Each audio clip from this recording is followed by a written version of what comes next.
Hello and welcome to the Project Return online classroom. This is Miss Madison and today we're going to be doing another mini art history lesson. We're going to be talking today about Keith Haring.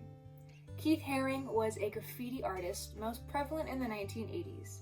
He had a short career. He passed away unfortunately in 1990 due to AIDS complications at the age of 31.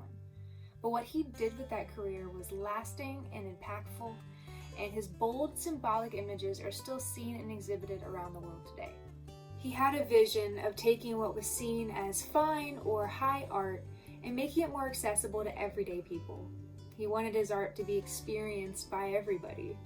He started off taking these blank backboard advertisement spaces in the subways of New York and doing white chalk drawings with bold lines. We're going to talk a little bit about iconography a little later in the video, but that's when he really started showing a lot of his most notable icons that we know today. Like the moving figures, the barking dog, the crawling baby, a heart, all these icons that he still used throughout his career. He was oftentimes even arrested or fined for these drawings, but he still kept going back because he thought it was the perfect place for him to draw. At the same time, he was also doing galleries and exhibitions with other emerging artists in New York at the time, such as social political artist Jean-Michel Basquiat and pop artist Andy Warhol. He was using those icons that he used in the subway on these paintings, and it really helped him gain a little bit more traction and notoriety in the art world. Between 1982 and 1989, he created over 50 pieces of public artwork. He worked for big brands and companies and names like MTV and Madonna, and did murals in Brazil and Paris and New York. But what's important to note about his art was that it was art with meaning. He was often making it for daycare centers, hospitals, orphanages, and other charities. In 1986, he realized that vision of connecting fine art with everyday people by opening up the pop shop. It took his art and put it on more commercialized products such as t-shirts, coffee mugs, posters, and he got criticism for it, for kind of giving in to the commercialization of art and the mass production of it.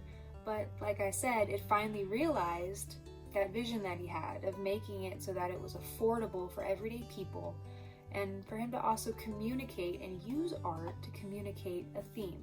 Now, I'm going to take a little bit of a detour here and we're going to talk about iconography.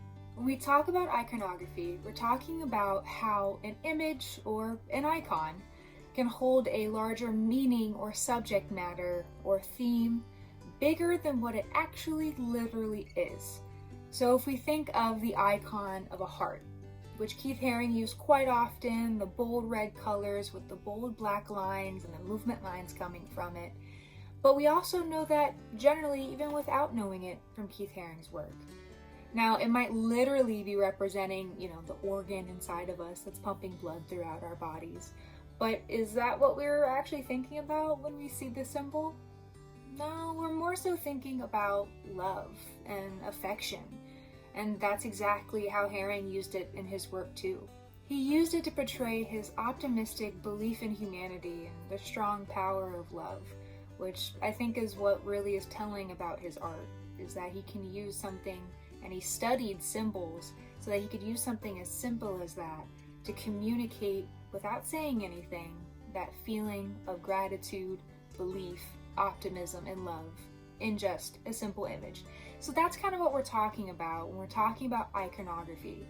And even if you look at his figures too, they oftentimes didn't really have a gender or a race to them, because he wanted his art to be relatable across multiple scales of people, regardless of their age, their gender, or identities. And while throughout his career there was often meaning tied throughout his pieces, really by the late 1980s, especially following his diagnosis of HIV in 1988, a lot of his art started to tie in socio-political themes of the time, such as anti-apartheid, AIDS awareness, and speaking out against drug abuse and the crack cocaine epidemic. In 1989, he established the Keith Haring Foundation.